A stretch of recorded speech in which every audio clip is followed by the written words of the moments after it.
Buy Black Podcast, Episode 14. What good is $1.3 trillion if the black community is determined to give it all away?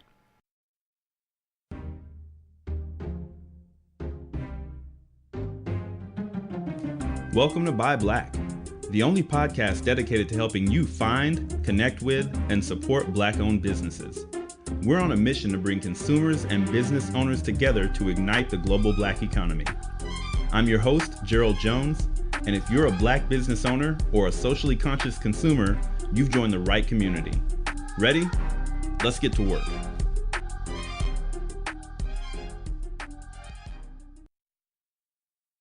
A lot of black people know me, and their biggest problem with me is that I don't support black businesses. And when I say this is like a hate crime. Like, you don't support black businesses? No, I don't.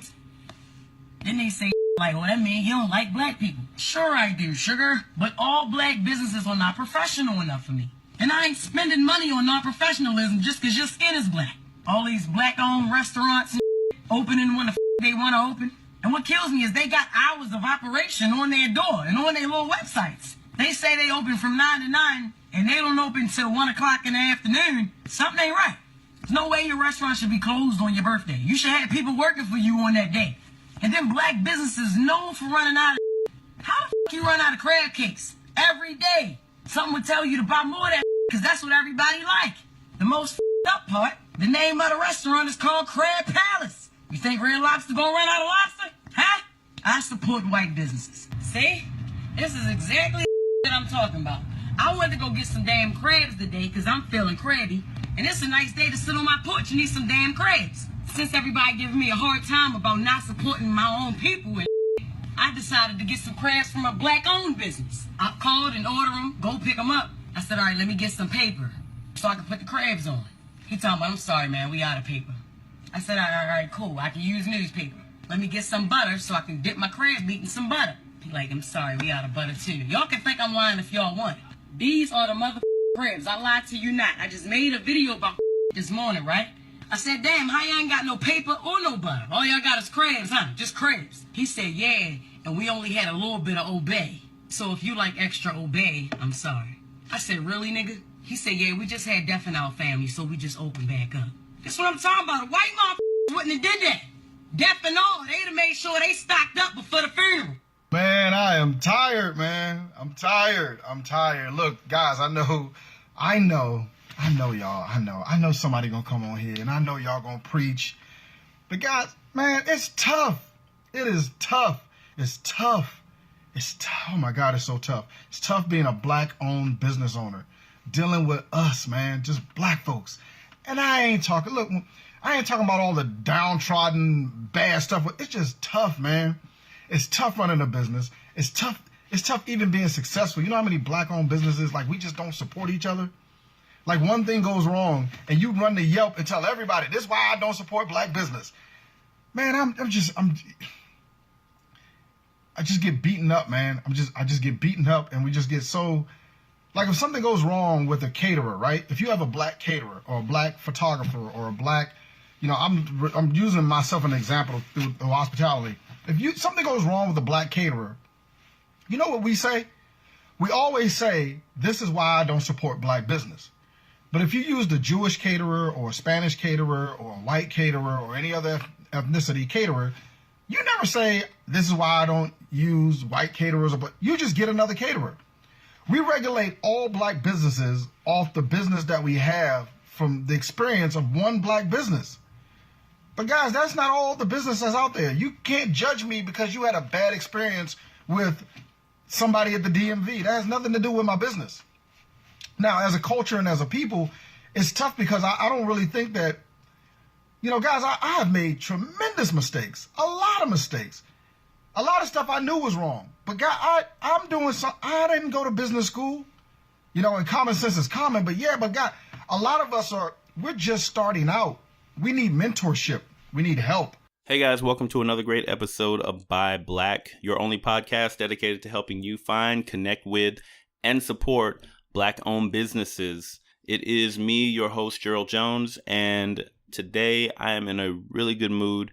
I had a really great week last week. I was at a conference in Georgia. It was all about innovation. It was all about great ideas, new ideas, how to use a startup mentality in order to improve projects and businesses. It was an incredible week. One of the best things about it was because I travel so much, when I went to rent my car, I got a nice, wonderful free upgrade. It was Augusta, Georgia, 75 to 80 degrees every single day, bright and sunny. And they gave me this beautiful BMW convertible. And man, I'm telling you, the top was down every single day. As soon as I got out of the conference, I was in that car. I didn't even care if I had nowhere to go. I was riding with the top down. It was nice and warm. I was loving it. And then I get back home to Omaha, and it was 25 degrees. But we're not going to talk about what's happening this weekend. Last week was great. I'm still riding on that high. But today, the topic that jumped out at me to talk about for this episode of Buy Black Podcast, it actually came to me earlier today. I got up, and one of the first things that I saw on my Facebook page was the video that I just played you guys the audio from. So actually a friend of the program, Jamil Robinson, who you remember from episode 10 with Phoenix Deep Rooted, it was a video that she posted on her page. I saw it, I copied it, shared it to my page. And I'd already seen the video before, at least the first half of it. The part with Jess Hilarious is what she goes by, the comedian that she makes a lot of videos on social media. She got a pretty big following. So she was the person who you hear in the first half of that video kind of being the frustrated Black consumer. I don't know much about her. I don't know if that was just, a part that she was doing or if that's actually how she feels. Either way, it's completely justifiable. On the backside of it, I don't know who that Black business owner was, but his frustration at the same time is also 100% real and justifiable. And it's something that we deal with every single day. So with that, I wanted to use this episode to kind of dig into this problem that we have, this crazy dichotomy that we have going on, where on the one side, you have people who are pushing for us to focus on supporting Black-owned businesses and starting Black-owned businesses and having business-to-business support, business-to-consumer support, consumer-to-business support, and having us all kind of focus on collectively increasing our economic power through business ownership. And on the flip side to that, you have people who, on the entrepreneurial side, just believe that it's impossible to start a business and be successful. And on the consumer side, who have just completely written off supporting a Black-owned business, whether they've ever done business with one or not. So with all of that kind of surrounding our economic reality in the United States, it's something that we deal with, but we rarely ever speak of directly. So I wanted to use this episode to kind of talk directly to it, and really to this myth that we have. We have $1.2 trillion, $1.3 trillion in spending power. And that's something that Black people kind of throw out there as almost like it's a badge of honor, right? Like we've got more power than we give ourselves credit for. We got 1.3 trillion in spending power. But that's a huge myth, right? That's a flawed way of thinking, because ultimately all you're saying is that we spend more of our money that we get in than other demographics do. We spend more of it than other demographics do. So where's the power in that? Because if you look at the money that we're making and then money that, say, the Asian community is making, or the Hispanic community is making, or the white community is making, more of their money is being put into investments, is being put into savings, is being put into starting, building, and growing businesses, is being put into purchasing real estate, things that appreciate, right? Like if you think back to, I know Tyrese has lost his mind these days, but if you think back to Baby Boy and Ving Rhames giving him that lecture talking about guns and butter, we are constantly, as a Black community, throwing our money at the butter, and it just melts right in front of us. We spend so much. Meanwhile, all the other demographics are putting all their money into investments, into the guns, if you will, the things that are going to appreciate and grow wealth over generations.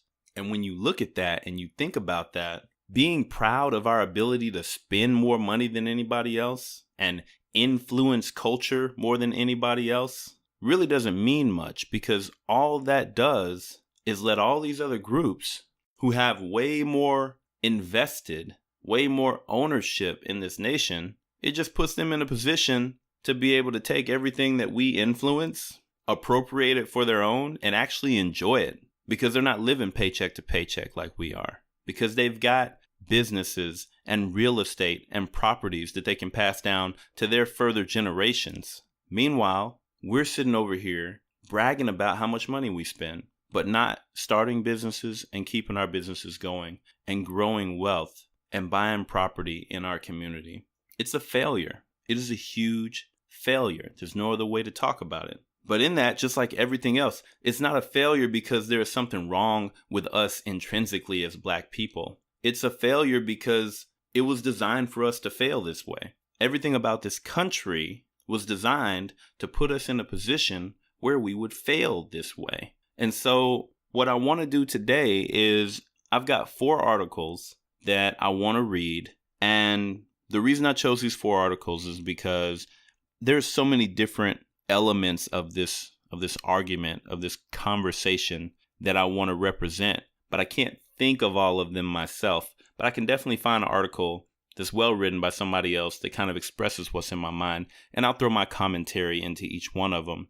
But ultimately, these 4 articles that I found, they will give a really good picture of what I believe is going on in our society, especially as a Black community, and our inability to get over this hurdle of silently boycotting our own economy. So we'll go article by article by article by article. If I have a little commentary to throw in, I'll do it either within the article or after each one. But ultimately, I just want to get these thoughts out. And yes, I'm using somebody else's words to get the thoughts out, but everybody gets full accreditation, and you guys will also get links in the episode description to go and find these people, these articles yourself if you want to read them on your own. But with that, so the 4 articles that I'm going to read today. So one is, was integration a good thing for Black people? The next one is going to be 11 realities faced by Black-owned businesses.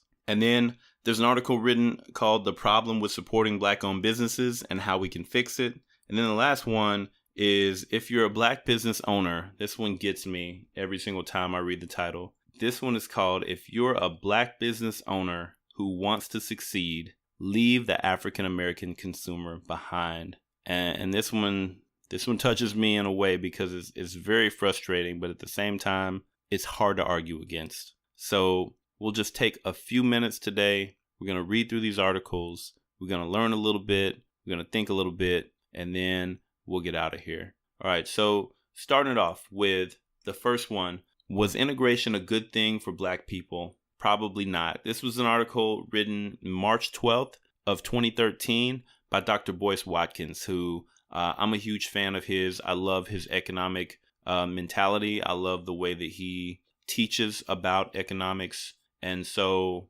valid source from my opinion. But so this is actually an article that was posted on africanglobe.com, or I'm sorry, africanglobe.net. All right, so digging in. This week, I took a visit to Atlanta and once again stopped by the birth home of Dr. Martin Luther King Jr. I reached back into the life of Dr. King to understand what made him great and what we must do to continue the extraordinary work that he and his colleagues began so many years ago. As I sat on his porch, I closed my eyes and imagined his mother carrying him to the front door. I wondered how many Sundays the family sat on the same porch after dinner, and how many days Dr. King spent wondering if it might be possible for him to fulfill his dreams and personal ambitions. I also thought about integration. I carefully studied the old pictures of Auburn Street, where Dr. King was born. I saw images of proud Black business owners in their finest clothes, driving fancy cars. Of course, not everyone was doing well, but we were certainly better at making our own money. I read about how Martin Luther King Sr., Dr. King's father, maintained a disciplined household where education was the highest priority and protecting the family unit was paramount. Most importantly, I walked away convinced that one of the most valuable things that Dr. King's father gave him was pride. Martin Luther King Sr. taught his son at an early age that inequality was entirely unacceptable and that the terms of integration should be such that you are able to engage in fair trade without allowing yourself to be subjugated. So years later, we have achieved at least half of Dr. King's dream of integration. We can shop where we want, eat where we want, and get almost any job at the big fancy corporation down the street. Many of us earn more money than we could have in a segregated society and are given opportunities that are more consistent with our chosen skill sets. So next section, was integration a mistake? The problem for our community, I humbly submit, is that we did not properly negotiate the terms of our integration. The pride that Dr. King's father instilled in him is lost for millions of youth who are being educated by people who don't care about them.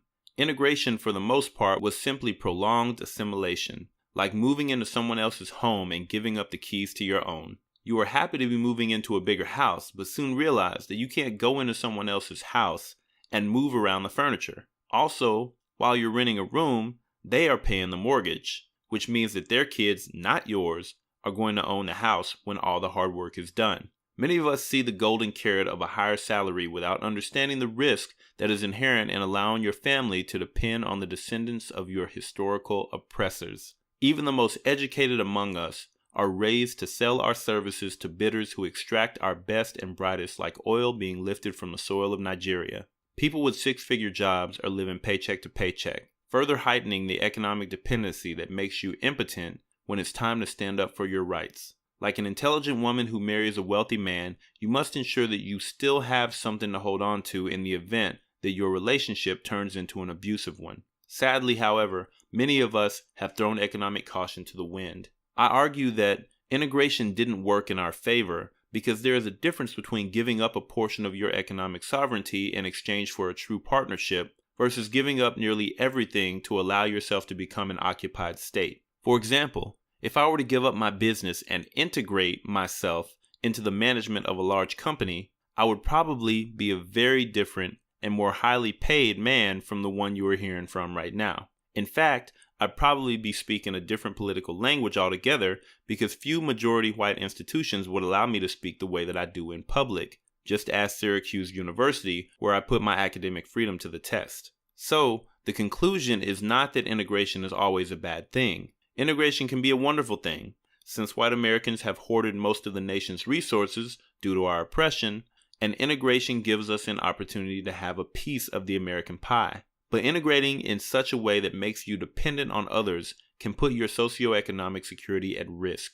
Years after achieving the dream of integration, we have seen our poisoned and misguided financial chickens coming home to roost. When the 2008 economic crisis hit America, whites took a small hit and soon recovered, but black wealth dropped by over half. Black unemployment hit levels that we haven't seen in over 30 years. The young men who should be heading our families are filling up the jails and prisons, and our public schools have become prisons with training wheels. There is nothing pretty about this form of integration, where even our best, brightest, and strongest are in no position to help those of us who are struggling. The fact is that we must critically assess the extraordinary work of Dr. Martin Luther King while simultaneously realizing that his work was not complete. He died at the young age of 39 years old and was speaking boldly about the importance of economic sustainability as a critical component to achieving true equality in a capitalist society. As a finance professor myself, I am hopeful that we realize that this was probably the most significant part of Dr. King's vision,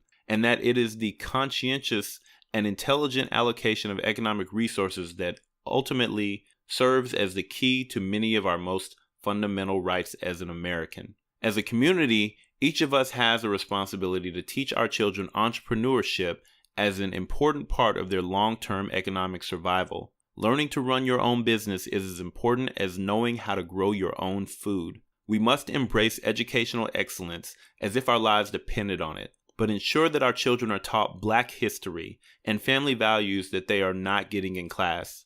We must target our spending to Black-owned businesses whenever we can and embrace the importance of saving, investing, and ownership. Finally, since many of us spent $200 last month at Walmart without blinking, this means that we can certainly afford to give $15 to our favorite Black-owned organization. It's time for a new way of thinking as it pertains to money and education. Ownership, wealth building, and self-sufficiency should be part of the consistent Black national discourse. By reinventing ourselves in a productive way, we can turn our darkest hour into one of the greatest periods in Black American history. The time for us to do this is now. And again, that was from Dr. Boyce Watkins, who you can find at boycewatkins.com. So just a few things from that article. This really ties into a lot of my personal belief system when it comes to the effects of integration. When I talk to people, I say a lot, I admire Dr. King, but I'm a fan of Malcolm X. And I was a huge fan of Malcolm X, mainly because of his platform of self-sufficiency and taking care of the Black family, Black women, Black children, and our right and responsibility to protect ourselves and our community. That is what speaks most to me. It is the message that Malcolm X had. We should look first internally and say, who can I help? Who can I support? Who can I uplift? That's just my personal opinion. I don't have any problem with any other group of people, right? Anywhere. But every other group of people on this earth, whether it's spoken or unspoken, looks first to the people who are like them in order to provide support. It's just a natural human behavior. We look to the people who are most like us because that's who we're most comfortable with. And so other groups support each other first, defend each other first, take care of each other first. And Black people don't. And again, that's not an intrinsic thing about us that's inferior. It's a way that we were literally conditioned to function in order to proliferate slavery. We were taught not to help each other, not to support each other, not to trust each other. And that mentality continues today. So I am very much in the Malcolm camp of we need to learn to love ourselves before we can ever talk about how we fit into American society. Because right now we don't. Right now in the United States, if you're going to be Black, one of two things is going to happen. Either you're going to be marginalized intentionally because you don't want to get away from comfort. You don't want to get away from the other Black people that you grew up with. And so because you want to stay where it's comfortable, you will stay in a place where you have been marginalized purposefully through programs like redlining and many others. This nation wants us to be off to the side where nobody can see us, silent and broke. And so you either stay there where it's comfortable and you become marginalized, or the other side to it is you leave the comfort of the Black community where you grew up and you go and you assimilate into the rest of American society. And whatever dialect you had growing up, you drop it. Whatever way of clothing, types of clothing that you wore growing up, you change it. You change the way you walk, to change the way you talk, to change the way that you interact with the world in order to put on a less threatening, less Black face, right? And so you assimilate and you go and you live and you work and you exist in a completely different world where you're basically constantly putting on the face that makes everybody comfortable. And I'm speaking to me right now, right? That's the world that I live in. And those are really the two options. The third option is one that's really just rising up recently, where you have this kind of resurgence of Black identity, Black excellence, love of who we are, what our culture is, and an expression of success and education in being Black. And even today, as that, we'll call it a resurgence, is happening, it's being met in mainstream media and in politics and on the internet with all different forms of calling that pride racism or reverse racism. So still trying to marginalize educated, proud Black people. So that's our reality. That's what we're in. But back in the day, back before the Civil Rights Movement, you really only had one option. You had the option of you live in the Black community with Black people. and you buy from black-owned businesses because that's the only place where you're allowed to be. So during that time period, the real only problem that we had was that there was blatant racism, violent, murderous, burn down all your homes and businesses racism that we faced. Without all of that, had we had our own communities like we did, our own businesses like we did, and there wasn't this overt, violent racism that rose up against us every time that we moved up a teeny tiny inch, everything would have been just fine. Everything was good. So I don't see why here in 2017, when the overt racism and the violent racism openly in the streets, when that has been legally squashed, why we can't look to ourselves again and say, this is a time where we need to take ownership of our economic future. The same way that we had ownership of our economy before the civil rights movement, we need to go back and we need to take ownership of our economy again now. In this integrated society, we need to look to every other group and see how they thrive economically. And they do it by supporting businesses in their own communities first. And then they support other businesses outside the community. And if it's good enough to work for every other demographic, it will work for black people too. Nobody's saying only buy black. Nobody's saying shut us off from the entire world. But the mentality of there is more value in being able to buy from a company that's not owned by black people than there is in being able to buy from a company that is owned by black people, that is a slave mentality. That is a taught mentality. We know this because there's no other group in the United States who has that mentality but us. When you look at mannerisms and behaviors and thought processes that are counterproductive to self, that the black community displays, that no other community displays, when you see those things, the first thing you should do is think, where did that come from? You should do some research to figure out, when did we start thinking this way? When did we start acting this way? What movements were taken against us in order to put this into our brains or into our way of living? Because I guarantee you, you will be able to find it somewhere between today and 1619 on this continent. Guarantee it. So that is kind of the emotion that comes to me from that first article. So understanding that we abandoned our black-owned businesses basically after the civil rights movement was over and integration happened. Now we're in a situation 3 generations later where all that business acumen is gone.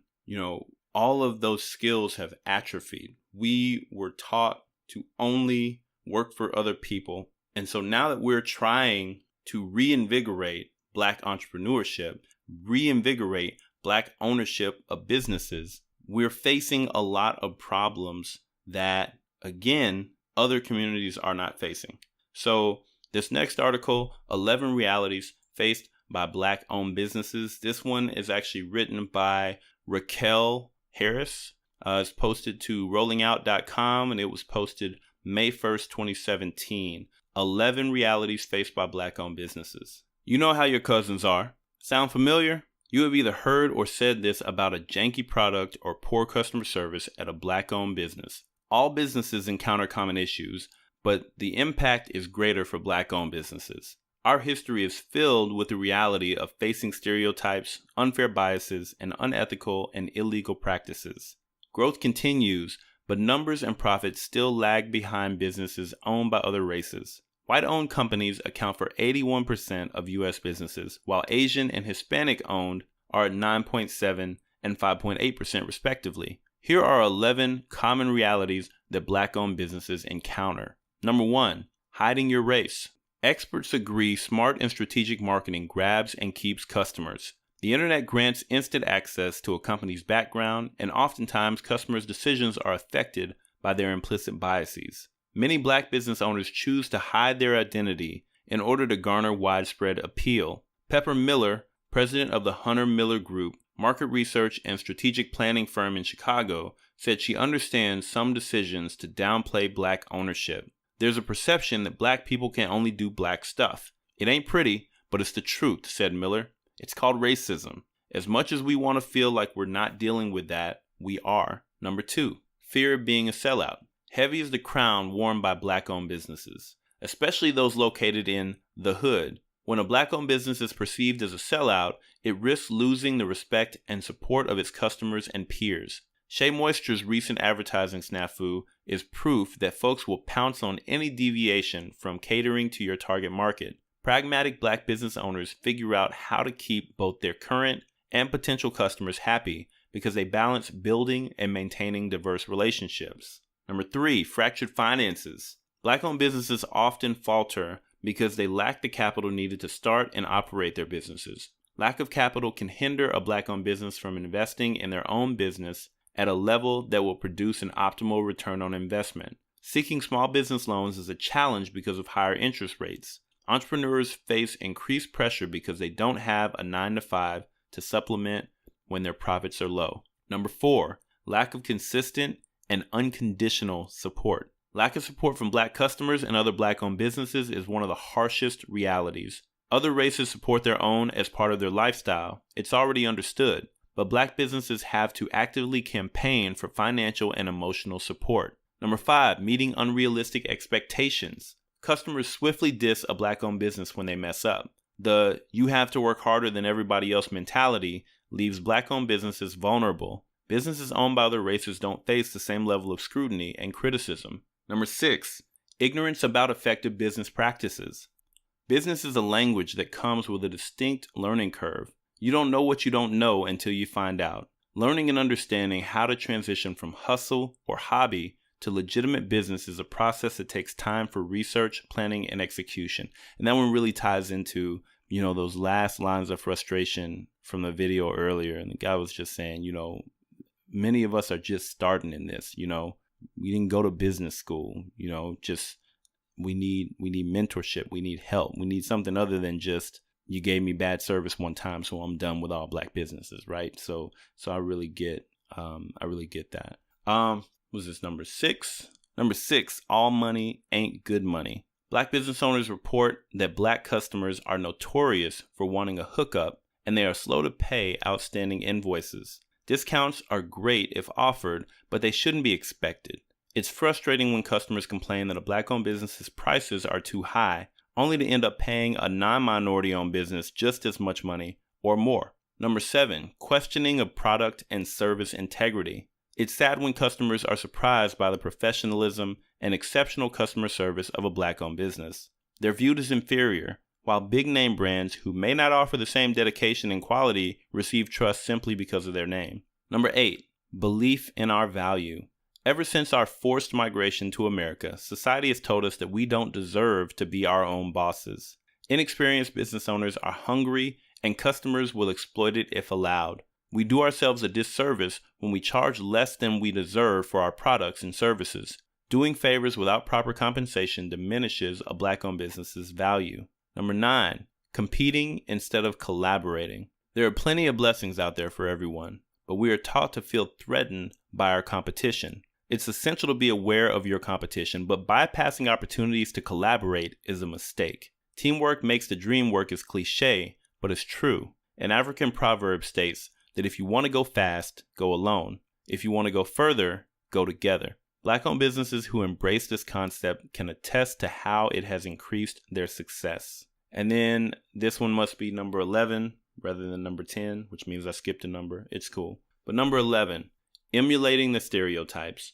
To be fair, many Black-owned businesses contribute to the realities that plague them. Poor communication and customer service, lack of professionalism, and subpar products make it hard for those who are on their A game. The running joke about CP time is played out. Black-owned businesses need to stay on point if they want to thrive. The success of Black-owned businesses is a key element to building our own economic infrastructure. This will lead to the improvement of our communities and an increase in our political influence. Black people are not inferior, and neither are our businesses. We must instill this mentality early so it becomes second nature to future generations.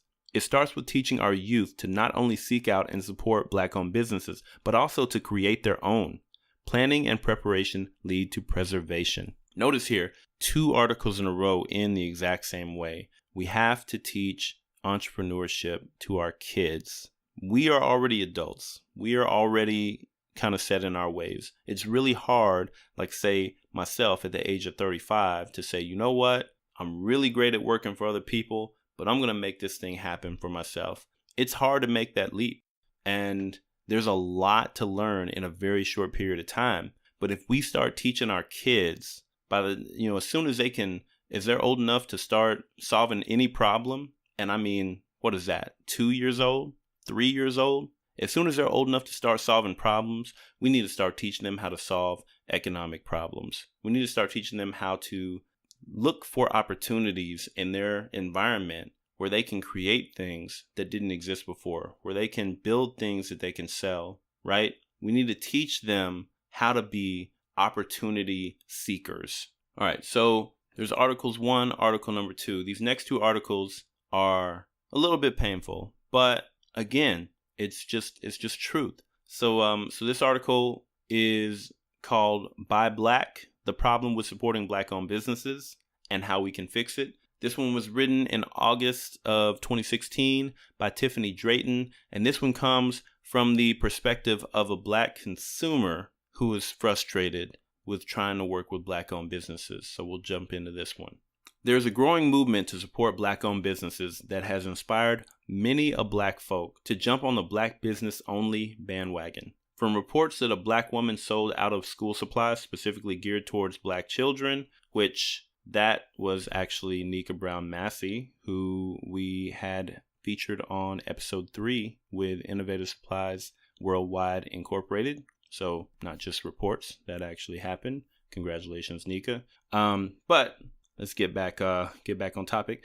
From reports that a Black woman sold out of school supplies specifically geared towards Black children to the creation of a Google Chrome app to help Black people find Black-owned business, the movement is pretty hard to miss, and it comes at a perfect time. According to blackdemographics.com, Black-owned businesses in the United States increased 34.5% between 2007 and 2012, totaling 2.6 million Black firms. More than 95% of these businesses are mostly sole proprietorship or partnerships, which have no paid employees. I have my anti-bandwagonist inclinations, but this was one trend I was excited to partake in. As a 26-year-old Black woman concerned with the Black wealth gap and the various forms of economic inequality people of color face, I know and understand there can be no successful Black fight for equality while we are busy pouring our hard-earned dollars into the businesses owned by other ethnicities. Despite what many tried to argue, money doesn't trickle down from rich to poor, and it most certainly does not trickle down from white or any other ethnicity to Black. Just ask the ancestors. They know. So I have made it my duty to support as many Black businesses as possible. The only problem with this? Well, multiple studies have found that Black-owned businesses have lower profits and higher closure rates than those owned by whites. For most outcomes, these disparities are large. According to the U.S. Census Bureau, for example, white-owned firms have average annual sales of $439,579, compared with only $74,018 for Black-owned firms. I've run into this particular conundrum as a Black woman before, and once again quite recently, when trying to support Black businesses with my dollars. I run a free summer tennis program for Black and Latino kids, typically funded by friends who are gracious enough to throw some coins in my direction in support of my effort. With these coins, I typically purchase equipment, tennis rackets, balls, cones, etc., snacks for the kids, and I am able to have a party at the end of the year or take them on a trip. This year, I decided it would be great if the program finally had a logo to put on some t-shirts for the kids for our party or trip. What a great opportunity to support a Black artist, I thought to myself. Only days prior, a Facebook friend who happens to be a phenomenal artist whose work reflects Black beauty and empowerment posted a status on Facebook lamenting the fact that Black people don't support Black art. I loved his art, so I figured it would be a win-win situation. I'd throw the artist some of my hard-raised coins, and he, in return, would provide me with a logo that reflected the Black kids I work with. I wanted froze and tennis balls on the same logo. Of course, a Black artist would best deliver on that request. Excitedly, I made the payment and awaited the logo.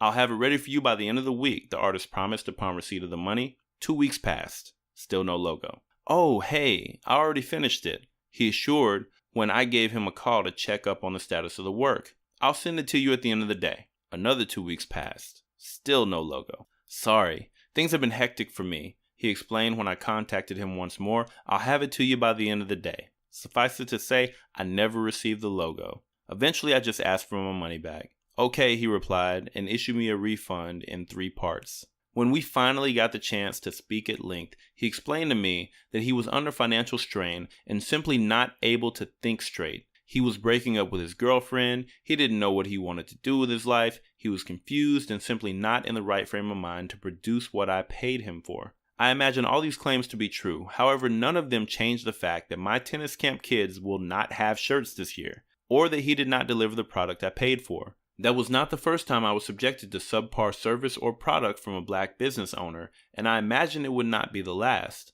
As a writer, it was difficult for me to commit to writing for only black-owned websites, because finances can sometimes be a problem, so getting paid becomes a problem. White websites were also typically better organized because they were owned by major conglomerates that could afford bigger staffs. I watched a girlfriend struggle to start a jewelry business, which ultimately failed because of money issues, and it took her forever to get her customers refunds. This, however, is not to paint black businesses as subpar compared to any other. There are tons of amazing businesses that provide fantastic products and services and that cannot be discounted. Black people are just as capable as any other demographic of producing phenomenal products. Still, black people are under unique, strenuous circumstances that can sometimes be an impediment to smoothly running a business. As a consumer, and even sometimes an employee, that poses a problem and risk. For this reason, the community aspect of business needs to thrive if black businesses are going to.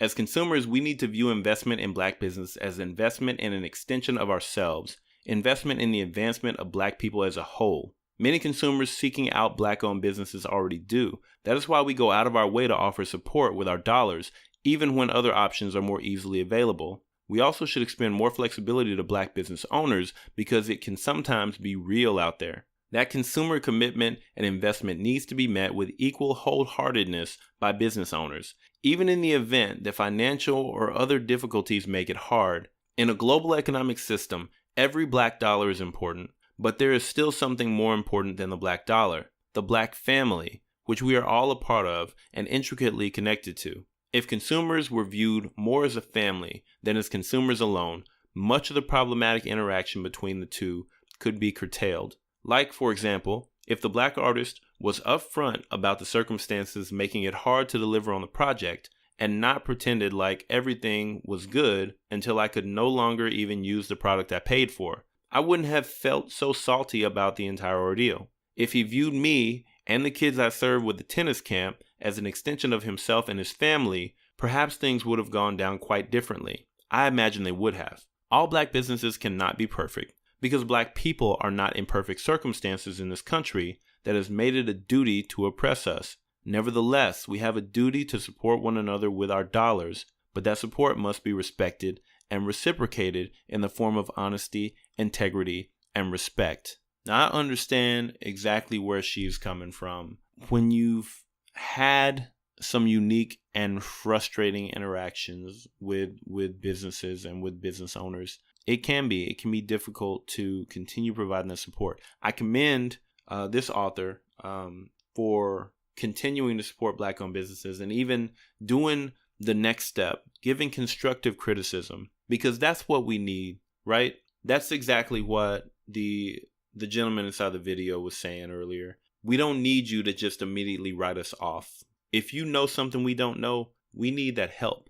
If you know something that we don't know, we need that support, that mentorship, right? We need people to help us grow. And so I commend the author of this article for not only pointing out the problems and the issues that she dealt with, but providing some guidance and support and feedback for, hey, here's how you can do better. Here's how we can do better. As a consumer, I don't think you can ask for much more than that, right? But as we all know, there's also a big movement within the consumer market, like what we heard in the video earlier, the first half of that video, which is just, I just don't mess with black-owned businesses. And that mentality, however pervasive or not that it may be, it can cause black business owners to get jaded and not want to deal with black customers. So this last article is one that, reading it, it really upset me.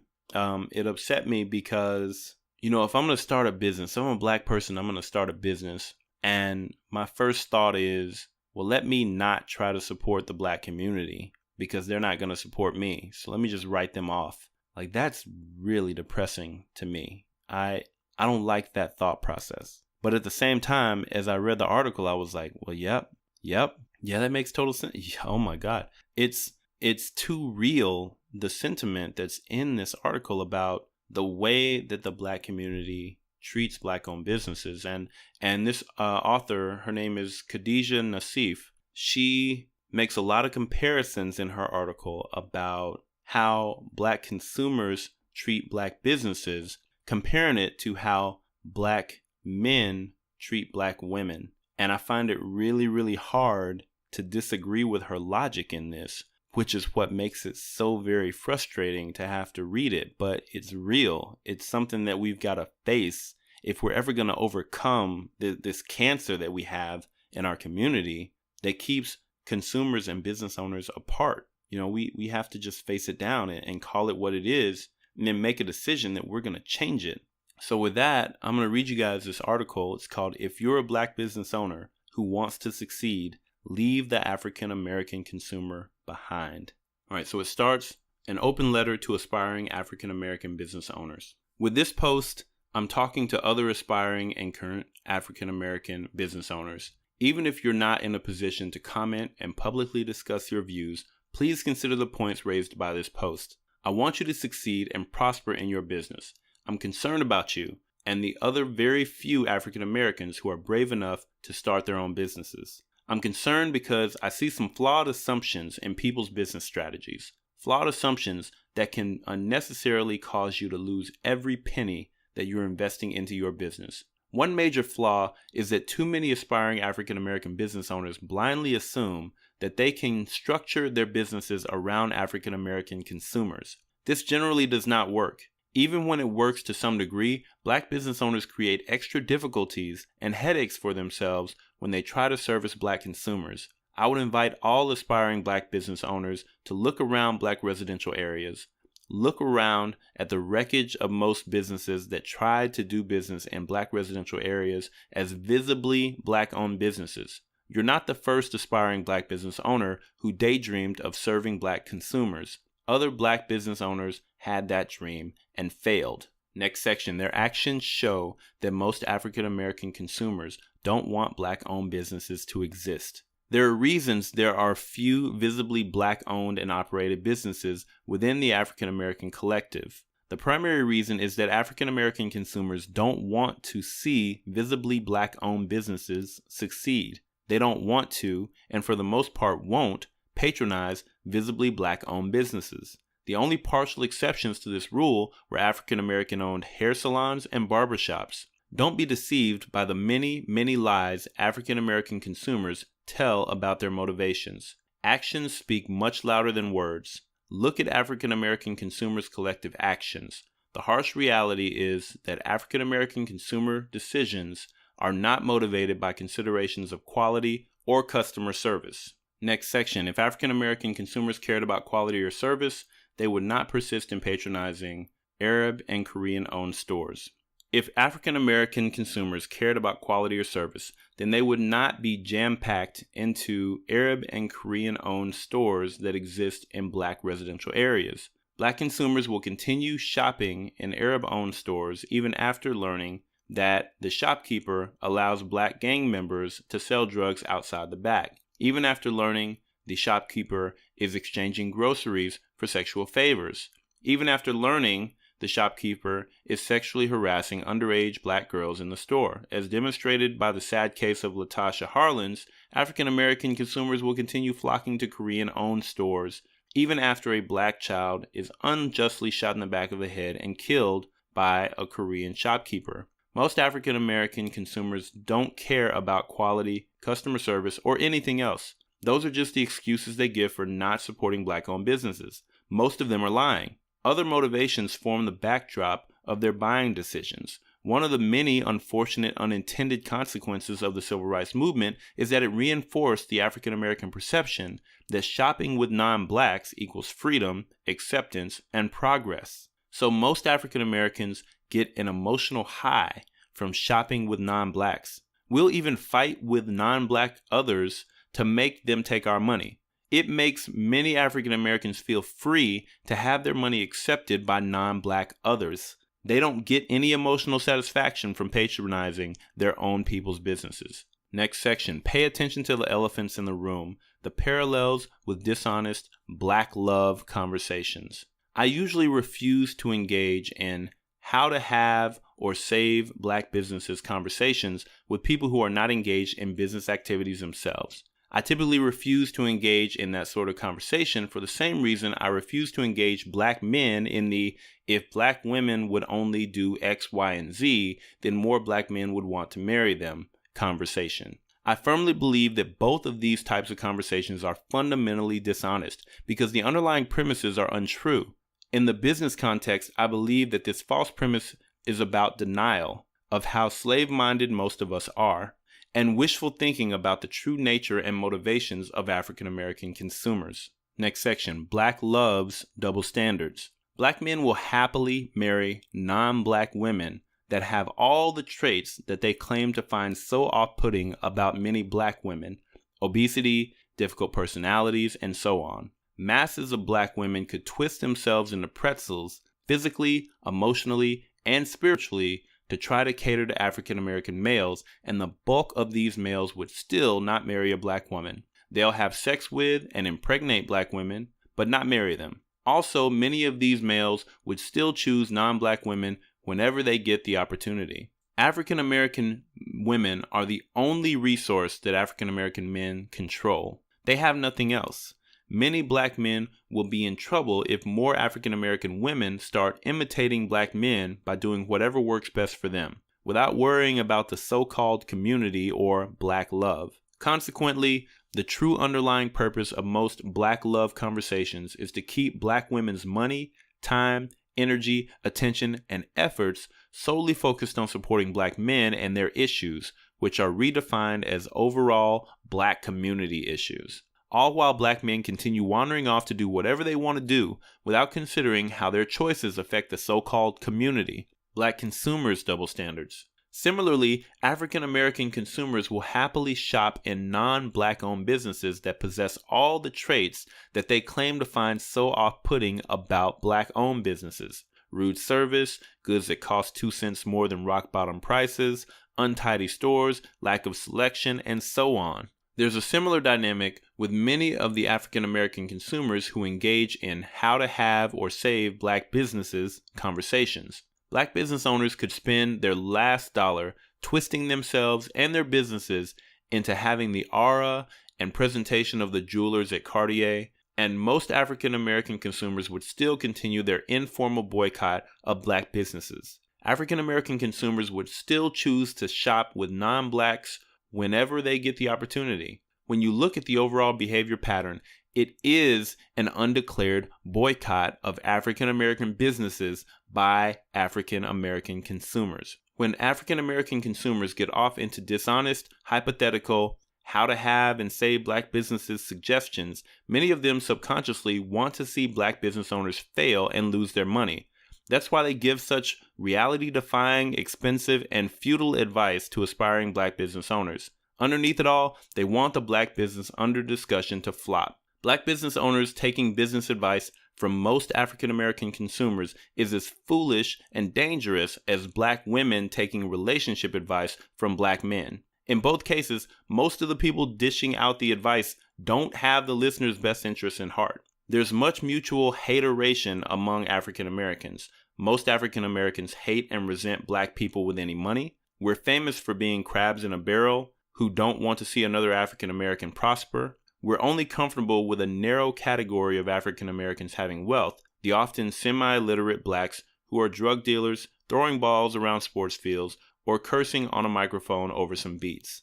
These are the wealthy blacks that we idolize. As an aspiring black business owner, there are some things you need to recognize. If you're a black person whose money comes from activities other than the above, then many of us will resent you. We have a level of envy and hateration for you that we don't feel for non-black business owners. No matter how badly these non-black business owners treat us, we'll just find another non-black business to patronize. We certainly don't want to see you prosper, and we're not going to knowingly support your economic activities. We give lip service and nothing else in support of the black person who studied and built a legitimate business to get their money. Besides the secretly want you to fail black consumers who have a long laundry list of demands for black businesses, there are the black wishful thinkers who want to believe that most African American consumers are rational actors. These naive individuals project their own rational consumer behavior onto the masses of African Americans. They like to believe that these irrational black consumer double standards are ghetto issues. They're not. This attitude extends across class boundaries. The African American professional who would not be caught dead shopping in some slum, Korean, or Arab store is typically somebody who, just like the black poor, also does not patronize black businesses, nor do they hire black professionals for any of their needs. Somehow, everybody these middle-class African Americans use is non-black, from their doctor to their dentist to their tax person to their real estate broker to their insurance agent, and so on. There's only one difference between the middle-class African American consumers' unspoken boycott of black businesses and the poor African American consumers' unspoken boycott of black businesses. That is the level of sophistication involved in their rationalization for their behavior. Dysfunctions are easier to spot with the black poor and underclass because they often lack the polish to explain them away effectively. Next section, the price of denial and complacency. I'm always amazed by the human mind's capacity for denying reality. I understand the human urge to keep hope alive and desperately search for exceptions to painful rules. The problem is that taking this posture usually costs more in the end.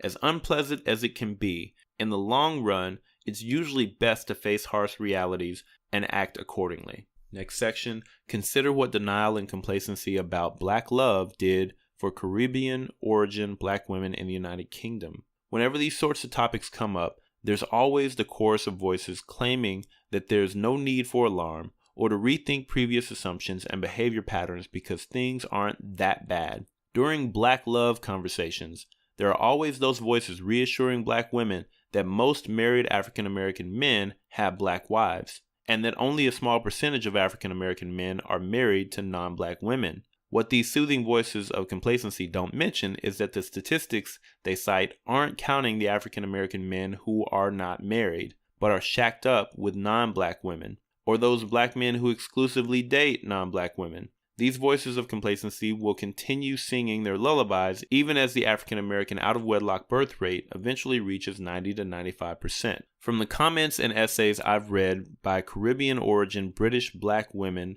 bloggers, and readers, I get the impression that women in their communities in the UK were lulled into denial and complacency as similar trends developed. Well, now, they're at the point that West Indian black men's interracial relationship rate in the UK has reached 48%.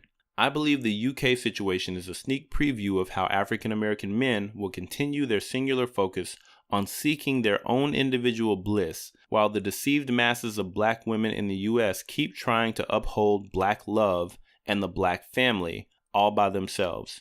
If you want to succeed, you can't afford to live in similar denial as a black business owner. In that spirit, you need to understand the following. Black residential areas already have the businesses that African American consumers are willing to sustain. These businesses are owned by the people these consumers are willing to see prosper. African Americans have an informal tradition of buying what they want and begging for what they need. The unflattering truth is that black residential areas already have the businesses that African American consumers are actually willing to support. No more, no less. And those businesses are owned by the people that they are actually willing to see prosper, and nobody else. If something doesn't exist in a black residential area, such as independent mom and pop owned bakeries or decent sit-down restaurants, it's because African American consumers are not willing to sustain having that particular thing in their midst. It's not about poverty. Equally poor Latino neighborhoods generally have independent mom and pop owned bakeries or decent sit-down restaurants. Don't buy the snake oil. For an aspiring African American business owner, buying into that if only more African American owned and operated businesses would do X, Y, and Z, then more black consumers would patronize Black-owned businesses. Delusion will typically lead to that Black business owner's financial ruin. I've seen this happen more than once to naive African American business owners who mistakenly believed that African American consumer decisions were about quality. I'm talking about quality Black businesses in middle class and working class Black residential areas, not dives and slums. Over the years, I've seen several bakeries go under, a bridal dress store, several bookstores, a printer copy shop, and so on, as well as a lack of support. There were constant break-ins, and so these businesses died. I firmly believe the owners would have had a much better chance if they had set up shop in non-Black neighborhoods and pretended the owner was white. This is part of what I mean by having a colorless business. African American consumers' statements can't be taken at face value. Their actions show that they don't want what they claim to want, and their motivations for supporting or not supporting various businesses are not what they say they are. I'm not buying into or peddling that snake oil. I'm not trying to destroy aspiring African Americans' businesses before they even start, which is the end result of entertaining this if only more African American owned and operated businesses would do X, Y, and Z, then more Black consumers would patronize Black-owned businesses delusion. This is why I generally refuse to engage in how to have or save Black businesses conversations with people who are not engaged in business activities themselves. Last segment. If you want to maximize your odds of success, leave most African American consumers behind. Again, it's interesting to note the parallels between the dilemmas faced by Black business owners and that of marriage-minded African American women. As mentioned on this blog's FAQ page, Black women who are serious about marriage need to expand their dating and marriage prospects to include men from the wider world and not limit themselves to dating Black men. A marriage-minded Black woman needs to position herself so a large pool of quality men, including non-Black men, can find her. In a similar manner, Black business owners who are serious about success need to stop structuring their businesses around hopes of appealing to African American consumers. The masses of African American consumers are emotionally incapable of responding appropriately to any visibly Black-owned business, regardless of its quality. African American business owners need to position their businesses as colorless in order to tap into the larger pool of non-Black consumers. Leave the deranged masses of African American consumers behind. Don't worry about excluding Black consumers. Most of them would never support your business anyway. Meanwhile, just like other consumers, the handful of healthy African American consumers will run across your colorless business while shopping in the mainstream and respond appropriately. So that article hurts. It hurts to know that mentality is out there, but you know, it hurts even more to read it and have to nod your head and say, yep, that fits. Man, yep, that too. Because that is the reality that we don't want to face, is that Black people will find every possible excuse to not shop at a Black-owned business or not do business with a Black professional. And, you know, we are our own biggest downfall. You know, nothing about this podcast or this platform is about only buy from Black businesses. Because I know right now we don't have enough Black businesses in our different communities to support all the needs that anyone would have. But it is about look for Black-owned businesses who you can support. And when they're put in front of you, if a company has a product or service that could add value to your life, then give that company a try. Give them a chance. And if you get good service and you get a good product, tell somebody else about them. Try to support our businesses, right? Not every business is for everybody, but you won't know until you try. And that's what this platform is all about. Our Black-owned businesses don't get the exposure that other businesses get to the community. So this platform is about creating more exposure. But as you're listening, if you are in the audience and you, whether you own a business or don't own a business, whether you're, you know, Black, white, brown, yellow, red, whatever color in between, if you hear one of my guests talking about their business and they've got a product or a service that fits your need, reach out to them and buy from them. The absolute worst thing that could happen is you don't get the best experience in the world that you ever had with a business. But the best thing that could happen is you have the absolute best experience that you've ever had working with a business. You get a product that's unique, that you've not found anywhere else in the market, that meets your exact need, and whatever's in between that best and worst is more likely to be closer to the best side. So I guess the thing that sticks with me out of all of this is, our reality in the United States is that we have been so deeply ingrained with a self-destructive mentality that it's just normal for us. It's foreign to think that the first business I should go try to find to support is a Black-owned business. It's foreign to think that, but that's only foreign to us. There's no other demographic who finds it strange to support a business owned by somebody in their community first. And yet for us, how many different websites are out there now, right? You got We Buy Black and all these other Black-owned business directories. I'm eventually going to get my website up where I want to have a Black-owned business directory. We're constantly trying to put together directories because we keep telling ourselves if only Black people could find us, then they would definitely support us. But it's not that simple, is it? It's not that easy as just putting a directory out there because people just didn't know how to find them. Man, that's frustrating. But that's part of the process, right? So I'm getting in my own head right now, thinking about my process and what I'm trying to build here. I think the podcast is a perfect answer because it wasn't out there it wasn't out there before. This is the first podcast like this, and I love the interviews. I love promoting Black-owned businesses. I love the new friends that I'm making every time I get to sit down and talk to somebody, and we connect on Facebook afterwards, and we continue providing support and sharing for each other, and giving referrals between businesses. I love that. I love the networking aspect of doing this podcast and meeting new people and finding new Black-owned businesses who I can funnel people towards. I love that. But as I am looking at what it's going to take to go forward and actually make a real difference, I think I'm at a point where I'm realizing that all of this was my idea, but I didn't ask any questions of the business owners who are out there about what it is that you feel like you're missing, what it is that you feel would work best to support your business. I just assumed it was a directory, but there are plenty of directories out there, and there are more getting sprung up every day. So maybe it's time for me to listen.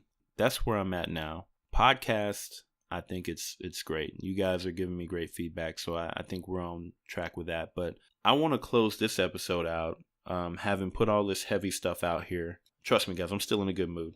But this is, a little bit of heavy stuff. But I want to close this episode out by talking to the business owners who are in the audience. I want to ask you guys a couple of questions. I want to get your input into what it is that you feel like you're being challenged with out there in the marketplace, and what I can do best for you. What thing are you missing? What thing is keeping you up at night? What are the pain points? What are the things you wish you had?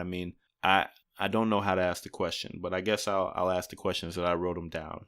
So one thing is I've been thinking about creating a platform that's for Black business owners only, right? No consumers. It's not a place for you to promote your business. It's not a place where you're going to have all these other prying eyes. It would just be a closed platform for verified Black business owners where you could just connect with each other, ask the questions that you want to ask, get advice, get support, get referrals to other businesses like, for accounting or anything like that. Just a place where you can, I always want to say a safe place where it's just Black business owners and nobody else, and you can just kind of freely talk to each other and share and connect. So I've been thinking about that idea. I would love to get your feedback on that. The other question that I want to ask, and we'll just keep it simple. All right. King for a day, queen for a day. Money's no object. What would this platform do for you? Okay. If you were king for a day, queen for a day, money was no object. If there was anything that I could build for you that would meet your exact needs and help you as a business owner, what would that thing be? Toss me that feedback. Toss me the answers to those questions. send them to me in my email. It's the easiest way to get in touch with me. My email, gjones@buyblackpodcast.com. That is gjones@buyblackpodcast.com. Shoot me those questions. Shoot me those responses there. And aside from that, we're going to go ahead and get out of here. I think I've been going for a while, and I think we put out a lot of good content today. Last thing before I close it out. Oh, this is a very important thing too. Really exciting. So I've been having an app built for the Apple operating system and for Android. The Android is not out yet, but the Buy Black Podcast app is live in the Apple App Store.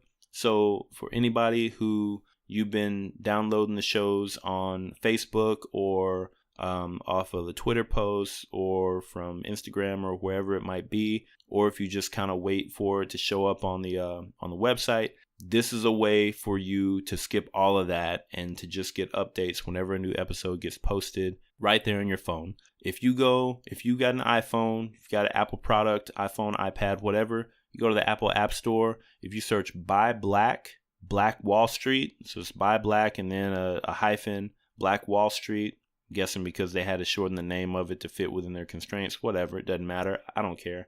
Buy Black Wall Street, you will find the app for the Buy Black Podcast. You download that app, you have it right there on your phone, and then you'll get updates every time a new episode comes out.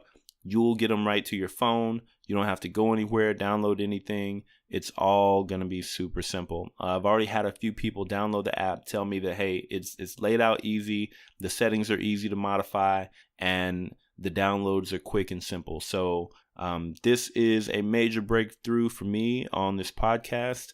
I would love for you to help me continue to grow the audience. If you talk to anybody about Buy Black Podcast, instead of trying to send them to different links, just tell them, hey, go to the App Store and download Buy Black Wall Street, and they'll get the show right there on their phone. Also, as with the podcast, same thing with the app. If you download the app, you like the way that it works, everything's nice and smooth, please go in and give it a 5-star rating and give me a review for the show. That really helps to fit in Apple's algorithms and kind of move the show up in the responses when people do their search so that we can reach more ears, get this message out to a broader audience, and hopefully have the global impact that we envision for building up our economic success as a community. But with that said, thanks so much for listening in with me on this episode. You guys have a wonderful week, and we'll catch you in the next episode. Thank you for being part of the Buy Black Podcast community. If you're enjoying the show, I'd appreciate reading your 5-star review in iTunes. Join us next time for another empowering episode.